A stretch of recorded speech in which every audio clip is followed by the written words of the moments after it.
আসসালামু আলাইকুম। আজকের রেসিপিতে থাকছে বাঙালির খুবই জনপ্রিয় একটা রেসিপি, পটলের দোলমা। এই পটলের দোলমা যে কোনোভাবে রান্না করা যায়, চিংড়ি, মাংস বা যে কোনো কিছুর পুর ভরে রান্না করা যায়। তো আমি আজকে এটার মধ্যে চিংড়ির পুর দিব। তার আগে আমি পটলগুলোকে এভাবে চেঁচে নিচ্ছি।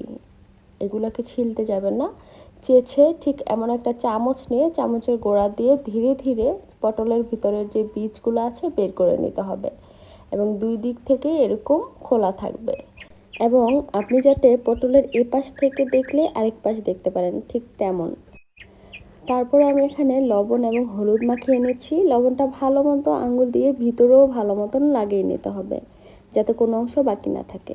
তারপরে আমি এখন এগুলো ভেজে নিচ্ছি। পটলগুলো একটু ভেজে নিতে হবে। ভেজে আমি উঠিয়ে তারপরে ঠান্ডা করে পুর ভরবো। এবং এটা ভেজে নিলে খুবই মজার হয়, পটলের যে ঘ্রাণটা, সুঘ্রাণটা সেটা বের হয়। তাছাড়া আপনি যদি চান এভাবে সরাসরি রান্না করতে পারেন, কিন্তু ভেজে নিলে এটা যে পুরটা ভালো মতো ভিতরে গিয়ে বসে। আর যদি না ভেজে নেন, পটলটা শক্ত থাকে, পুরটা বের হয়ে যাওয়ার সম্ভাবনা থাকে। তো এখন পটলগুলো ভেজে উঠিয়ে ঠান্ডা হতে রাখলাম।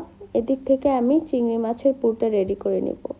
এখানে আমি কাঁচামরিচ, নারকেল, চিংড়ি মাছ এবং পটলের ভিতরে যে বীজগুলো সেগুলো একসাথে একটা ব্লেন্ডার জারে দিয়ে দিব, এবং ব্লেন্ডার জারে সব কিছু একসাথে দিয়ে ব্লেন্ড করে নিব। তো এখন কাঁচামরিচ দিয়ে দিলাম কতগুলো, আপনি ঝাল কতটুকু খান সেই হিসেব করে কিন্তু আপনি কাঁচামরিচ দিতে পারেন।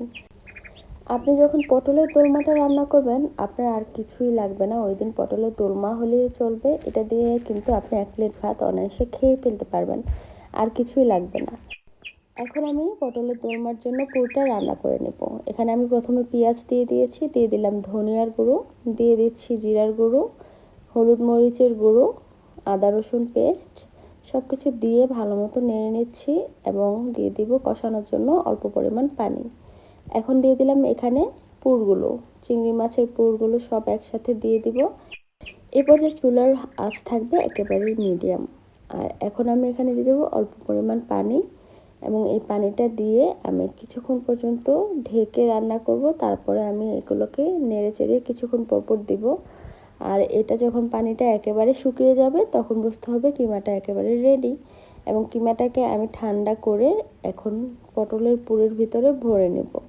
পটলের পুরে ভরার সময় একটু বেশি পরিমাণ টাইট করে ভরে নেবেন, কিন্তু যদি আপনি একেবারে কম পুর ভরতে চান তাহলে কিন্তু পুরগুলো বের হয়ে যাওয়ার সম্ভাবনা থাকে। এভাবে আঙ্গুলের সাহায্যে আমি কিন্তু ভালো মতন চেপে চেপে সব পুরগুলোকে ভরে নিচ্ছিলাম। আর পটলটা ভাজার সময় একটু কুঁচকে গেলে কোনো সমস্যা নেই, আপনি যখন পটলের পুরটা ভরবেন তখন কিন্তু মোটামুটি সেটা ঠিক হয়ে আসবে। এখন রান্না করে নেব পটলগুলোকে, এবং দিয়ে দিলাম প্রথমে তেল এবং পেঁয়াজ বাটা দিয়ে দিলাম। পেঁয়াজ বাটা দেওয়ার সাথে সাথে একে একে মশলা দিয়ে দিলাম। প্রথমে গরম মশলা দিলাম, লং, এলাচ, দারচিনি, দিয়ে দিলাম ধনিয়ার গুঁড়ো, হলুদ মরিচের গুঁড়া, পরিমাণ মতো লবণ এবং একটুখানি গরম মশলা। এখানে সব কিছু আমি আধা চা চামচ করে ব্যবহার করেছি। দিয়ে দিলাম 1 চামচ পরিমাণ আদা রসুনের পেস্ট, দিয়ে এখন ভালো মতন মিশিয়ে নিব। দিয়ে দেবো একটুখানি পানি মশলাটা কষানোর জন্য। এবং এখানে কিন্তু মশলাটা আমি একটু কম ব্যবহার করেছি, যেহেতু প্রতিটা ধাপেই কিন্তু মশলা ব্যবহার করেছি। এখন দিয়ে দিলাম পটলগুলো দেওয়ার পর এখানে নারকেলের দুধটা দিয়ে দিলাম। আজকে আমার পটলের দোলমা রান্না করতে একটা নারকেল লেগেছে। অর্ধেক আমি ব্যবহার করেছি চিংড়ি মাছের পুরে, এবং অর্ধেক ব্যবহার করেছি আমি নারকেলের দুধ বানানোর জন্য। তো 2 ধাপে কিন্তু আপনার নারকেলের দুধটা ব্যবহার করতে হবে, তাহলে এটার টেস্টটা আরও মজার হয়।